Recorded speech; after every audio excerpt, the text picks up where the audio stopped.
మనతో పాటు అజయ్ బాబు brother Samuel గారు కూడా మన దగ్గర ఉన్నారు. కొద్దిసేపటి క్రితమే ఇక్కడ చెర్లపల్లి జైలు దగ్గరికి వెళ్ళి కూడా ములాఖత్ అయ్యి వచ్చారు. అసలు ఎంటైర్ ఇష్యూలో ఏం జరిగింది, ఎందుకంటే సో అందరితో మనం మాట్లాడవచ్చు, కానీ యాజ్ ఎ బ్రదర్గా చిన్న ఉన్నప్పటి నుంచి చూసిన వ్యక్తి, సో తన గురించి డీప్గా తెలిసిన వ్యక్తి కాబట్టి అసలు ఏం జరిగిందో అడిగి తెలుసుకునే ప్రయత్నం అయితే చేద్దాం. సో చూస్తున్నాం కొన్ని వార్తల్లో రెచ్చగొట్టే వ్యాఖ్యలు చేశారు కాబట్టి కూడా కొంతమంది వ్యక్తులు తనపై కేసు వేశారు. సో తను అరెస్ట్ చేసి చెంచల్గూడ జైల్లో కూడా తన రిమాండ్లో ఉన్నాడు. ప్రస్తుతం మాట్లాడించి అసలు ఏం జరిగిందో తెలుసుకునే ప్రయత్నం అయితే చేస్తాం.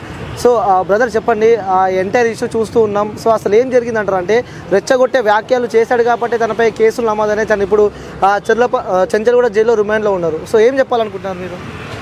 ముఖ్యంగా నేను ఒక విషయం చెప్పదలుచుకున్నానండి. అజయ్ బాబు వాస్తవంగా రెచ్చగొట్టే ప్రయత్నం చేసుంటే మీరు లీగల్గా ప్రొసీడ్ అవ్వచ్చు, అందులో మేమేం అంటానికి లేదు. కానీ ఇక్కడ జరిగింది ఏంటంటే అజయ్ బాబుని అరెస్ట్ చేయటం కంటే ముందు 5 రోజుల ముందు అజయ్ బాబు కూడా ఒక 5 వ్యక్తుల మీద కంప్లైంట్ ఇచ్చాడని నాకు తెలిసింది ఖమ్మం అర్బన్ పోలీస్ స్టేషన్లో. అది ఎఫ్ఐఆర్ చేశారు, 195 ఎఫ్ఐఆర్ నెంబరు. ఆ 5 అరెస్ట్ చేయకుండా ఇతను ఎందుకు చేశారు, ఇది నా ప్రశ్న. రెండోది, హిందువులా ముస్లింలా క్రిస్టియన్లా నాకు అవసరం లేదు, నా తమ్ముడుగా నేను మాట్లాడతాను. నేను ఏ మతాన్ని కానీ ఎవరిని కూడా నేను కించపరిచి తెలుసుకోలేను. హిందువులు మనోళ్ళే, ముస్లింలు మనోళ్ళే, క్రిస్టియన్లు మనోళ్ళే, అందరూ మనోళ్ళే. అసలు ఇక్కడ ఏం జరిగింది అనేది ఫస్ట్ లోకానికి తెలుసు, ప్రజలకు తెలుసు. నేను ఈరోజు ములాఖాత్ వచ్చాను చెంచల్గూడ జైలుకి, నా తమ్ముడి దగ్గరికి వచ్చాను. నా తమ్ముడు ఇట్లుంటాడని నేను ఎప్పుడు అనుకోలేదు. నా తమ్ముడిని నేనే గుర్తుపట్టలేదు. అడిగాను, నాన్న ఏంటి పరిస్థితి, లోపల ఎట్లుందంటే చెప్పాడు, కానీ పైకి చెప్పాడు కానీ లోపల ఉండే పరిస్థితి వేరుంది. మా తమ్ముడు చేసింది ఏంటంటే క్రిస్టియను, ముస్లిము, దళితులకి సపోర్టుగా నిలబడ్డాడు. అది వాడు చేసిన తప్పు. ఒకవేళ ఏదన్నా తప్పుగా మాట్లాడి, ఇప్పుడు మీరు అడిగినట్టు ఏదన్నా తప్పుగా మాట్లాడటం కానీ కామెంట్ కానీ చేస్తుంటే మీరు లీగల్గా ప్రొసీడ్ అవ్వచ్చు. కానీ ప్రొసీడ్ అయ్యే ముందు అజయ్ బాబుని అరెస్ట్ చేసింది 5వ తారీఖు రాత్రి 8:20కి అరెస్ట్ చేశారు. అరెస్ట్ చేసినప్పుడు చెప్పింది ఏంటంటే ఖమ్మం అర్బన్ పోలీసు వాళ్ళం మేము ఖమ్మం తీసుకెళ్తున్నాం అమ్మ అని చెప్పి ఆ మిస్సెస్కి చెప్పారు. నేనేమంటున్నా అంటే 41A నోటీస్ ఇవ్వాలి అరెస్ట్ చేసే ముందు. సుప్రీంకోర్టు గైడ్లైన్స్ ప్రకారం 41A నోటీస్ ఇవ్వాలి. ఒకటి, లేదు వారెంట్ అయితే వారెంట్ తీసుకెళ్ళాలి. లేదు ఫ్యామిలీ కన్నా సమాచారం ఇవ్వాలి. అసలు ఎవరు వచ్చారో తెలియదు, ఎవరు తీసుకెళ్లారో తెలియదు. 24 గంటలు దాచిపెట్టిన తర్వాత అజయ్ బాబుని తెల్లారి 6 గంటలకి మెజిస్ట్రేట్ ముందు హాజరుపరిచారు. అయితే అరెస్ట్ చేసింది 5వ తారీఖు అయితే 6వ తారీఖు అరెస్ట్ చేసినట్టు రిమాండ్ రిపోర్ట్లో రాశారు. ఓకేనా? ఇంకొకటి, ఆ తీసుకెళ్ళినటువంటి కారు కూడా మహారాష్ట్ర కారు, తెలంగాణది కాదు. ఇంకొకటి నాకున్న సమాచారం ఏంటంటే ఈరోజు కూడా అజయ్ బాబుని సబ్ జైలు నుంచి వేరే చోటకి షిఫ్ట్ చేస్తున్నారు. ఆల్రెడీ వెళ్ళిపోతుంది కారు, ఇప్పుడు వెళ్ళిపోతూనే ఉంది కారు. ఎక్కడ తీసుకెళ్తున్నట్టే యాడికి తీసుకెళ్తున్నారని తెలీదు. కానీ ఒక్క విషయం మాత్రం నేను చెప్పదలుచుకున్నా, అజయ్ బాబు పరిస్థితి జైల్లో బాగాలేదు. అంటే మీతో కలిసినప్పుడు మీతో ఏం మాట్లాడారు అంటే ఇంటి గురించి కానీ ఆయనకి బట్టలు ఇచ్చారండి. మా బంధువులు వచ్చి బట్టలు ఇచ్చి వెళ్ళారు. ఆ బట్టలు ఇవ్వలేదు ఆయనకి. ఆ లోకల్లో తినడానికి అవి ఉంటాయి కదా, ఒక 1000 రూపాయలు అవి ఇవ్వలేదు. ఆయనకి సమాచారం ఏం లేదు. ఏ రోజు ఏ బట్టలతోనైతే అరెస్ట్ అయ్యిండో అదే బట్టలతోనే ఉండు. ఇప్పుడు కూడా అదే బట్టలతో ఉండు. నా తమ్ముడు నాకు చాలా బాధ అనిపించింది. ఎప్పుడు అట్లా లేడు. నేను కారణంగా నాకుండే బాధ నాకుంటుంది.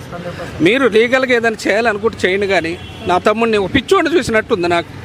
క్రిస్టియన్స్కి కూడా నేను చెప్పేది ఏంటంటే అందరు బాధలో ఉన్నారు, నేను కాదంట్లా, కానీ బలైపోయింది మా ఫ్యామిలీ.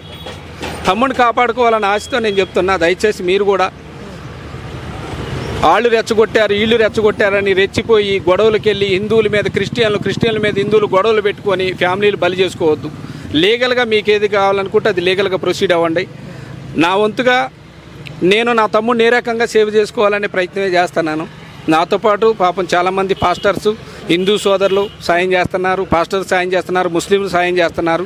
ఎట్టి పరిస్థితుల్లో అజయ్ బాబుని బయటికి తీసుకురావాలనేది నా ఆశ. ఒక బెయిల్ అప్లై చేస్తారా? బెయిల్ ఎప్పుడు వచ్చే అవకాశం? బెయిల్ అప్లై చేశారండి.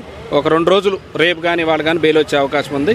బెయిల్ మీద అజయ్ బాబు బయటకు వస్తారు. కాకపోతే ఆ జైల్లో వసతులు కరెక్ట్ లేవు. అజయ్ బాబుని కావాలని ఇబ్బంది పెడుతున్నారని అయితే నాకు అనిపించింది. ఎవరు దీని వెనకాల ఉండేది ఎవరు అనుకుంటున్నారు? ఇబ్బంది పెడుతున్నారు ఖచ్చితంగా. అంటే కొంతమంది పాస్టర్లు ఇప్పుడు లైవ్లో మనం చూస్తున్నాము, ప్రవీణ్ పగడాల గారికి ఏదైతే జరిగిందో, సో నెక్స్ట్ ఇది ఏమన్నా జరగబోతుందని చెప్పి కూడా పాస్టర్ అందరూ బాధపడుతున్నారు. ఏం జరగబోతుందని చెప్పి కూడా వాళ్ళకి ఏం చెప్పాలనుకుంటున్నారు? ఒకటండి, ప్రవీణ్ గారు ఎవరో నాకు తెలియదు. ప్రవీణ్ గారికి ఏం జరిగిందో నాకు తెలియదు. నేను మాట్లాడేది ఓన్లీ నా తమ్ముడు కోసం మాట్లాడుతున్నా. నా తమ్ముడు ఏం తప్పు చేసిండని తీసుకొచ్చారనేది నా కాన్సెప్ట్. ప్రవీణ్ గారు ఇంకొకళ్ళు నాకు తెలియదు. కానీ ఒకటేంటంటే అజయ్ బాబుకి ఏం జరిగినా దానికి పూర్తి బాధ్యత రాష్ట్ర ప్రభుత్వం తీసుకోవాలి. అది మాత్రం నేను చెప్తున్నాను.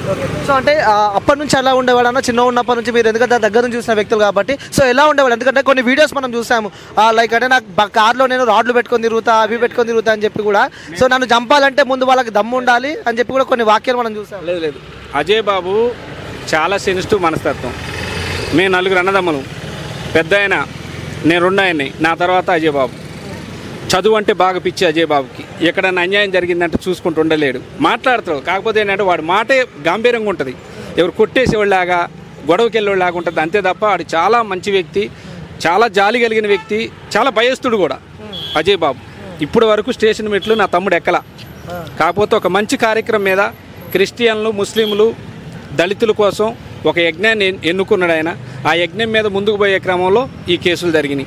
నేను లాస్ట్ అండ్ ఫైనల్గా మీ ఛానల్ తరపున ఏం చెప్తున్నానంటే, డిపార్ట్మెంట్కి, మీరు తప్పు చేశాడు, అజయ్ బాబు అరెస్ట్ చేశారు, ఓకే సంతోషం. కానీ అజయ్ బాబు ఇచ్చిన కంప్లైంట్ ఎఫ్ఐఆర్ అయింది 1వ తారీఖు 4వ నెల 2025 నాడు ఖమ్మం అర్బన్ పోలీస్ స్టేషన్లో 5 వ్యక్తుల మీద. ఆ వ్యక్తులు ఎవరు కూడా నాకు తెలియదు. నాకు ఇప్పుడే చెప్పాడు, అన్న నేను కేసు పెట్టాను ఖమ్మం అర్బన్ పోలీస్ స్టేషన్లో, అది ఎఫ్ఐఆర్ అయింది, అది చేయకోకుండా నన్ను అరెస్ట్ చేశారన్న అని చెప్పాడు. ఆ వ్యక్తులు ఎవరు కూడా నాకు తెలియదు. నేను ఇప్పుడు వెళ్ళాక సిఐ గారిని కలుస్తాను అర్బన్ పోలీస్ స్టేషన్లో ఖమ్మంలో. నేనేమంటానంటే ఆ వ్యక్తులు ఎవరు, మీరు వాళ్ళని కూడా అరెస్ట్ చేయండి. ఇప్పుడు ఈయనకొక న్యాయం మీకొక న్యాయం కాదు కదా. లేదు ఏమైనా పొలిటికల్గా చూపిస్తున్నారా?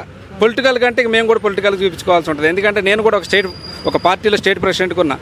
ఏ పార్టీ అనేది చెప్పను, తెలుసు, చూసే వాళ్ళకి తెలుసు, నాకుండే సంబంధాలు నాకున్నాయి. పొలిటికల్ అంటే పొలిటికల్గా మేము కూడా చూడాల్సి వచ్చింది. నేనేంటంటే గొడవలు వద్దు.